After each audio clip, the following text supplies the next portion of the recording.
धुळे महानगरपालिकेची स्थायी समिती आज पार पडलेली आहे।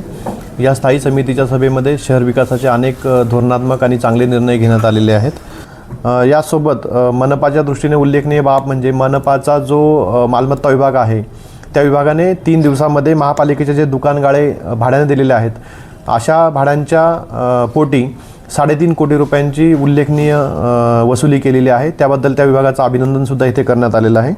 यासोबत मी महानगरपालिका क्षेत्रातील सगळ्या नागरिकांना विनंती करेल की महानगरपालिका क्षेत्रामध्ये अनेक नागरिकांनी अनधिकृत नळ कनेक्शन्स घेतलेले आहेत, अनधिकृत ड्रेनेजच्या जोडण्या घेतलेल्या आहेत।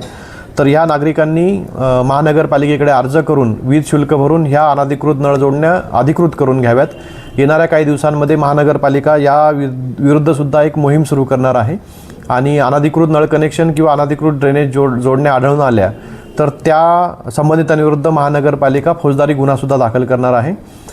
यासोबत महानगरपालिका क्षेत्रामध्ये बांधकामं करताना बांधकाम परवानगी घेतली जात नसल्याचं सुद्धा निदर्शनास आलेलं आहे।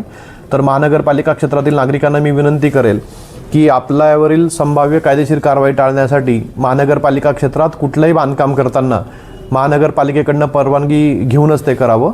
यासोबत बांधकाम केल्यानंतर महापालिकेचा मालमत्ता कर घरपट्टी लावण्यासंदर्भात सुद्धा नागरिक इच्छुक नसतात, त्यामुळे महानगरपालिकेचं आणि पर्यायी शासनाचं मोठं आर्थिक नुकसान होतं।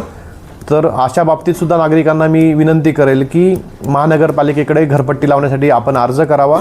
आपल्या घराच्या मोजमापानुसार योग्य ती घरपट्टी महापालिकेमार्फत लावली जाईल।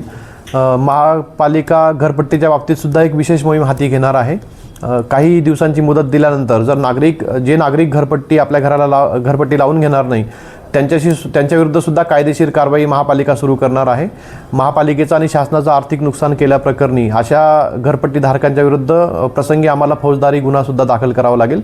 तर महानगरपालिका क्षेत्रामध्ये उत्पन्नाचे स्रोत जर बळकट झाले तर शहरामध्ये चांगली विकास कामं करता येतात।